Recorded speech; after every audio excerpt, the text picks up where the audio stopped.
श्री गणेशाय नमः। रामायण की कथा। रामायण महर्षि वाल्मीकि जी द्वारा लिखित राम की कथा रामायण की कथाओं में है। वाल्मीकि जी ने संस्कृत भाषा में रामायण की कथा लिखवाई और सिखा रहे हम सबको। महर्षि वाल्मीकि जी को कोटि कोटि नमन। महर्षि वाल्मीकि जी के विषय में कुछ इस प्रकार का परिचय सुनने को मिला कि जीवन में कुछ अच्छा करने के लिए गलत किए हुए इंसान भी गलतियों को सुधार लेते हैं, बुराई को सुधार देते हैं। गलतियां जो भी है सही है तो उनका आदर सत्कार, कमी है किसी तरह अगर पता चले समझ में आए तो सुधार हो जाता है। इस बार मुझे किताबों में पढ़ी हुई बातों से ये बीच में समझ में आया कि महर्षि वाल्मीकि जी का जीवन कैसा था और कैसे रामायण के पवित्र धाम को महर्षि वाल्मीकि जी ने हम सबको समझाने का, जीवन का रास्ता दिखाने का रामायण समझा दिया। कोटि कोटि नमन महर्षि वाल्मीकि जी को। आज उनके ऊपर कुछ ऐसे परिचय सुनने का मिला। उसी पर प्रथम महर्षि वाल्मीकि जी को कोटि कोटि नमन।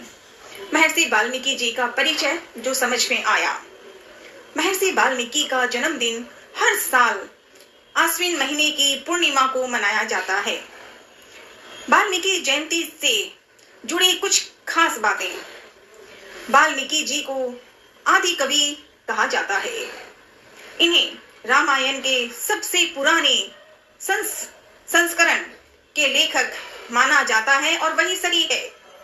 वाल्मीकि जी को हिंदू धर्म में श्रेष्ठ गुरु माना गया है। कहा जाता है कि ऋषि वाल्मीकि जी को तीनों कालों सतयुग, त्रेता युग और द्वापर का ज्ञान था।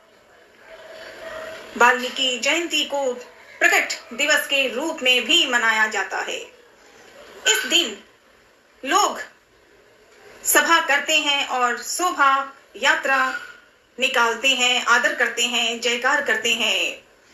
उनके मंदिर को सजाया जाता है। इस दिन भगवान राम की पूजा का भी विशेष महत्व है। धार्मिक मान्यताओं के अनुसार इस दिन महर्षि का ध्यान करना चाहिए और भगवान राम की विधिवत पूजा करनी चाहिए। रामायण व उनकी चौपाइयों का पाठ करना चाहिए। फिर श्री राम चालीसा का पाठ करना चाहिए। इसके बाद आरती से पूजा समाप्त होती है और यथाशक्ति तथा भक्ति उनका परिचय, उनकी आराधना, ईश्वर का नाम, चाहे हम हनुमान जी कहें चाहे राम जी कहें। वाल्मीकि जी की लिखी हुई रामायण कथा को पढ़ते ही दिल प्रसन्न हो जाता है। कोटि कोटि नमन अंजनी नंदन, आपको कोटि कोटि नमन।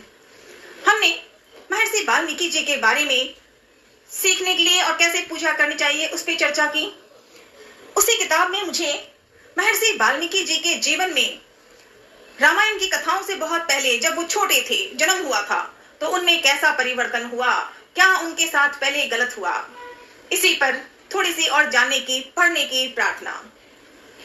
तो महर्षि वाल्मीकि जी पहले डाकू थे जिनका नाम रत्नाकर था। वाल्मीकि जी का पहले का नाम रत्नाकर था और वे बचपन में छोटे ही जब हुए तो दूसरे घर में, ऐसा कहा जाता है कि वो जन्म ब्राह्मण कुल के ही थे, लेकिन भील समुदाय के लोग उन्हें ही चुरा कर ले गए थे और उनका लालन पालन किया। और वही भील परिवार के लोग जंगल में रास्ते से गुजरने वालों से लूटते थे, मतलब डाकू करते थे, और वही उन्होंने रत्नाकर यानी महर्षि वाल्मीकि जी को ये सब शुरू करवा दिया।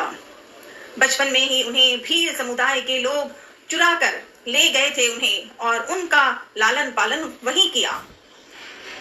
भील परिवार के लोग जंगल के रास्ते से गुजरने वालों को लूटते थे। रत्नाकर ने भी परिवार के साथ डकैती और लूटपाट का काम करना शुरू कर दिया था। रत्नाकर जी ने बचपन से वही सीखा था। भील परिवार में ही उनको ले गए थे, भील परिवार में ही उन्हें कोई लोग वहां लेके ले गए और उनके साथ सिखाया।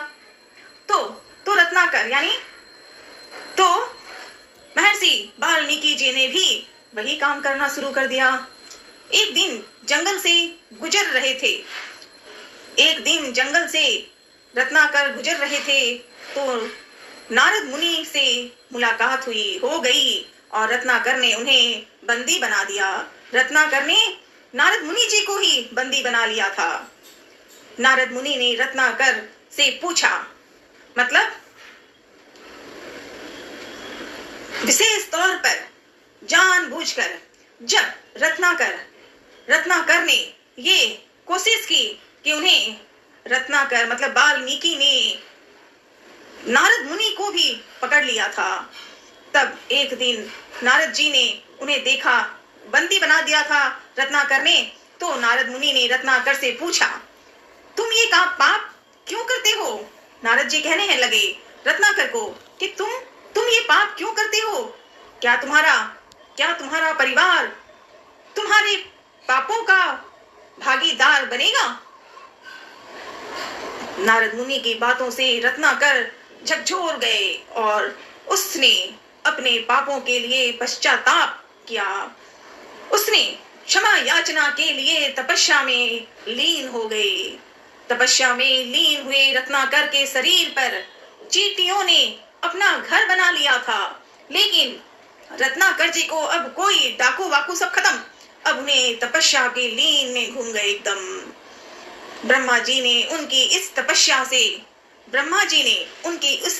से प्रसन्न होकर उन्हें दर्शन दिए और उनके शरीर पर बनी बांबी को देखकर रत्नाकर को वाल्मीकि का नाम दिया।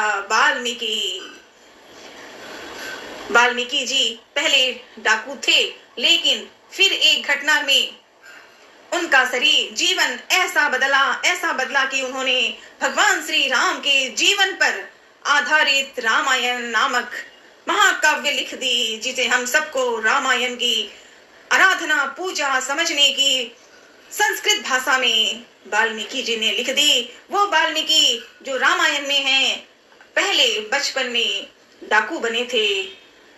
आदि कवि माने गए महर्षि वाल्मीकि का जीवन बहुत ही बचपन में डरने वाला डाकू का, और वही वाल्मीकि आए महाकाव्य लिखने वाले।